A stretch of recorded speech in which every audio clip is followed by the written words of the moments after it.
¿Qué tal? Saludo a todos, bienvenidos a este video especial sobre un tema especial.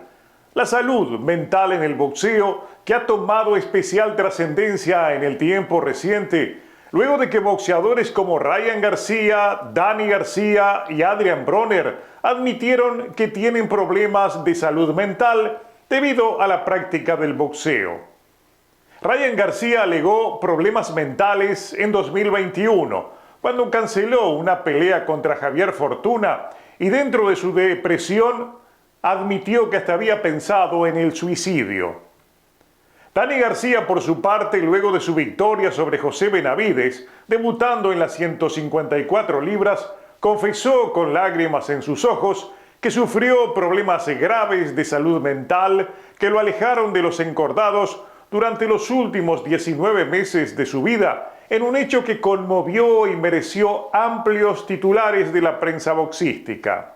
Recientemente, Adrian Broner canceló su pelea contra Omar Figueroa, alegando que su salud estaba primero.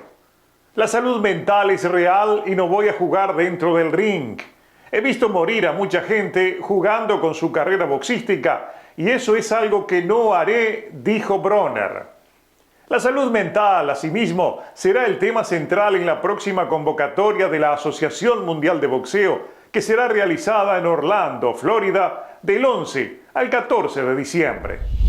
Debemos abordar este tema de manera frontal desde los organismos, incorporándolo al debate y otorgándole la prioridad que merece, junto a otros asuntos médicos inherentes al boxeo que son de vital importancia.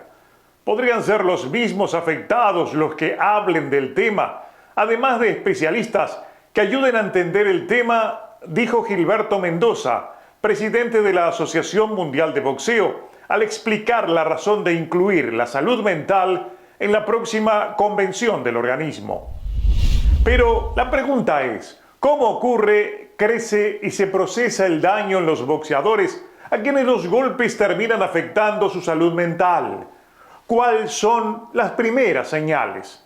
Para tener respuestas a las dudas, como reacción a los casos recientes de Ryan García, Adrian Broner y Danny García, como lo hacemos habitualmente con este tipo de temáticas, recurrimos una vez más al reconocido médico cirujano de Hermosillo, Sonora, Ernesto Duarte Tagles, quien colabora habitualmente con nuestro canal y quien en una nota pregrabada respondió a nuestras preguntas.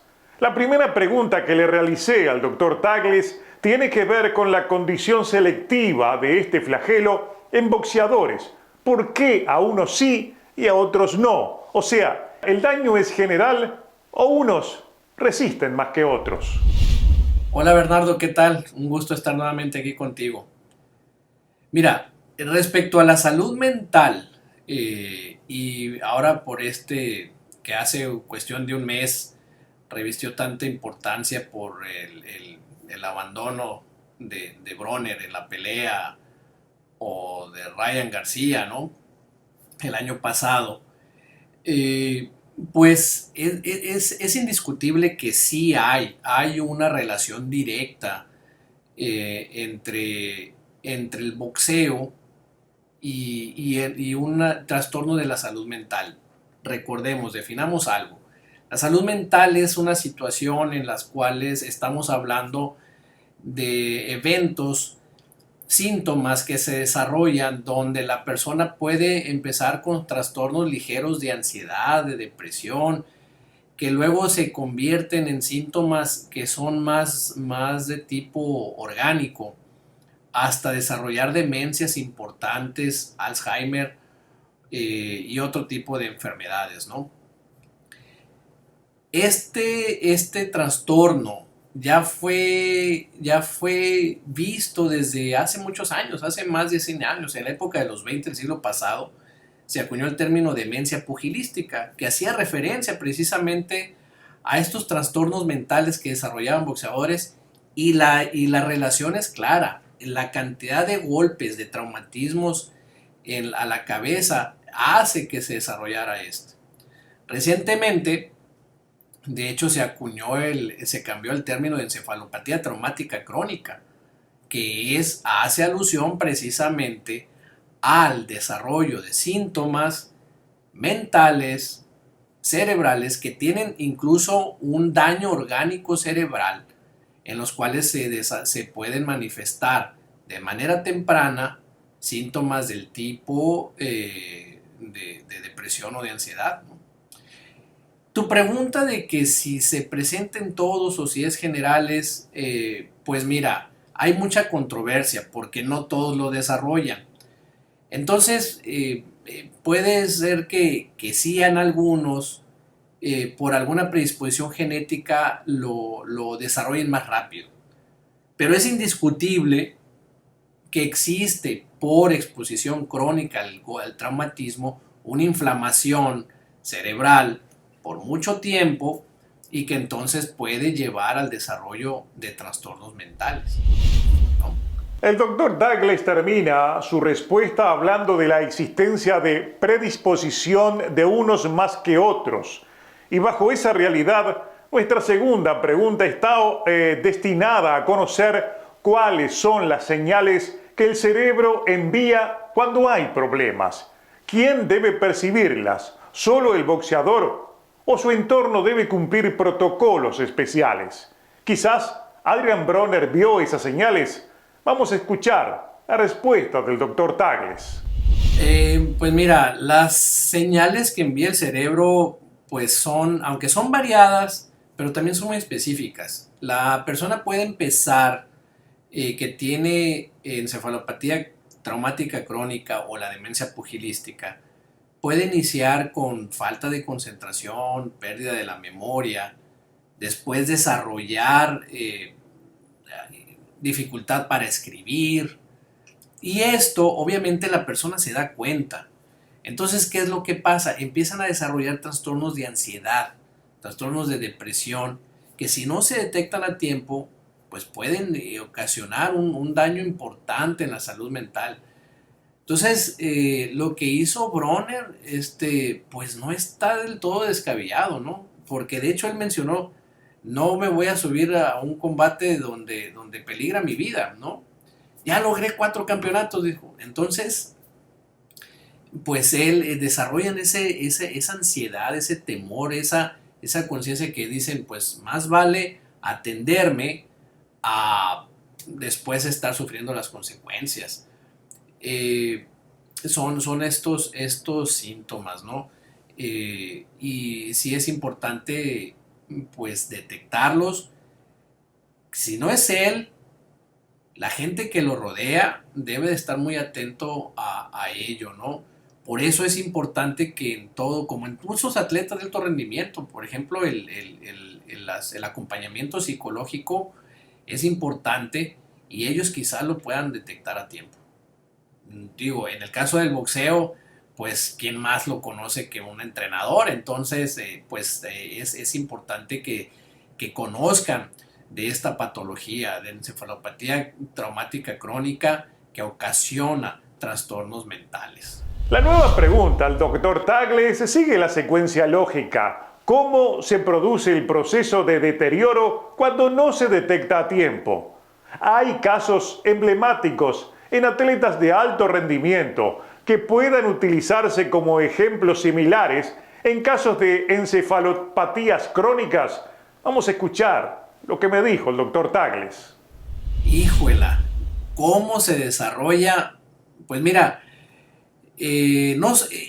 voy a hacer un paréntesis. No solamente esto es exclusivo del boxeo. Todas las actividades deportivas que impliquen una situación de golpes frecuentes lo desarrollan. Tenemos el caso más de mayor estudio, pues es en la NFL, en el fútbol americano, ¿no? El caso de Aaron Hernández, digo, sin comparar, y una situación muy triste ahí, lo de los homicidios y todo eso, pero recordemos que a él se le hizo una autopsia y se observó que su cerebro a su corta edad tenía cambios degenerativos como una persona de 60, 70 años. Y textualmente la doctora de la Universidad de Boston allá comenta que es el caso más dramático de encefalopatía traumática crónica en personas tan jóvenes. Efecto de el golpeteo crónico. No estoy analizando la situación por la que él fue llevado a la cárcel, ¿no? Sino agarremos perfectamente bien el contexto de que él desde temprana edad de la high school o antes estuvo expuesto a golpes importantes en la cabeza. Una situación similar que desarrollan los boxeadores. Entonces, evidentemente, aquí el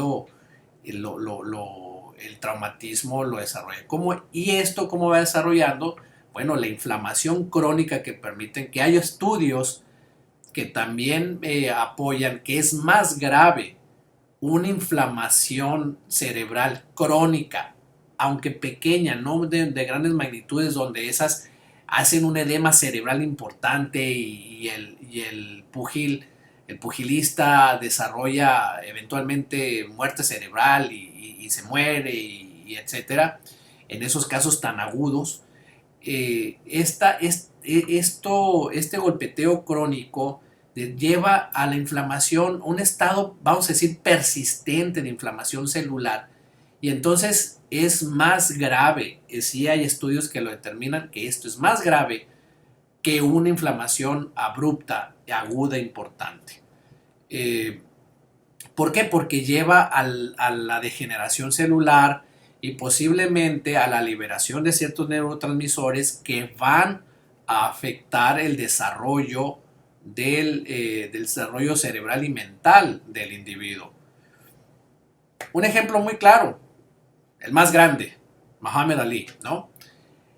Él desde 1984, cuando se retira, a los pocos meses le diagnostican Parkinson. Hay mucha controversia, él mismo en su libro escribe que no es cierto que el boxeo haya sido la causa de su Parkinson, porque dice, una lógica muy, muy fácil, ¿no?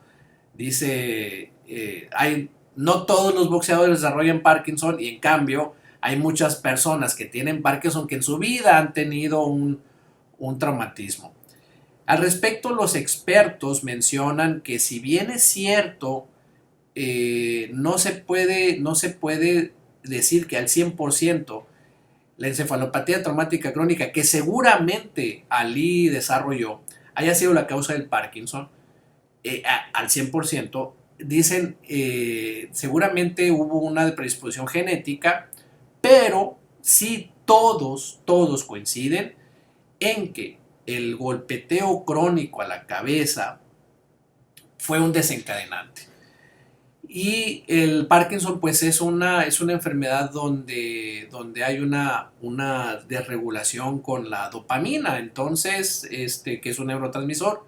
Por eso digo que el estado persistente de inflamación crónica lleva a que se desarrollen a la alteración celular y también a la liberación de neurotransmisores, que son sustancias que envía el cerebro para que podamos actuar, ¿no? Entonces hay una situación de desbalance donde sí efectivamente pues lleva al desarrollo de salud de trastornos mentales. Y aquí coincido que fíjate, hablando de la comparación con Ali, pues no todos los boxeadores aparentemente desarrollan trastornos mentales, o más bien lo manifiestan, pero sí todos. Si nosotros agarráramos un pedazo de ese cerebro y lo analizáramos, íbamos a ver que todos van a tener un cierto grado de inflamación. Posiblemente haya una predisposición genética, así como los expertos comentan del caso del Parkinson de Ali, para que desarrollen o más una situación más grave de la enfermedad mental. En otra de las preguntas al doctor Tagle, regresé a esa existencia de daños selectivos. O sea, a unos sí y a otros no les afectan los golpes a la cabeza. Y tomando en cuenta ese factor, de que afecta a unos más que a otros, pero termina afectando a todos el permanente golpeo en el cráneo, mi última pregunta fue sobre cuál es la menor y la mayor consecuencia, los dos extremos a la hora de establecer los daños en el cerebro. ¿Cuál es el menor y el mayor daño ocasionado por esto? Híjola, pues es muy variado. Puede ser desde una simple pérdida de lapsus, ¿no? De memoria, de falta de concentración, hasta pasar por trastornos del habla, dificultad para escribir, dificultad para caminar, que los lleva a un trastorno depresivo mayor que hasta se puedan suicidar, ¿no? Y hasta casos graves con la edad, con el tiempo posterior, con un Alzheimer, donde pues son personas que solamente el cuerpo está aquí, pero la persona ya no está, ¿no? Eso es el rango, es muy variado. El asunto es que como es algo que se lleva durante todo el tiempo, durante largo tiempo, eh, falta crear un poco de conciencia, pero sí es algo que existe. Y yo aplaudo, otra vez, como dije hace rato, yo aplaudo la situación de Bronner, de García. No sé si aplica, ahorita se me viene a la mente, pero a lo mejor también también para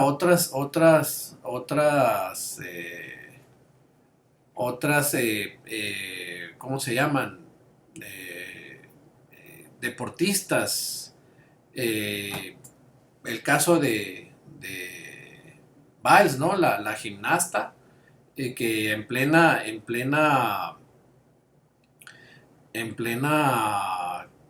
Olimpiadas se retiró, ¿no? De Simone Biles. Entonces dijo, pues no me siento capaz, no sé si ella ha tenido golpes, pero pues a lo mejor con todas las maromas y todo, aunque ella mencionaba toda la presión, ¿verdad? Pero a lo mejor y también era parte de esto.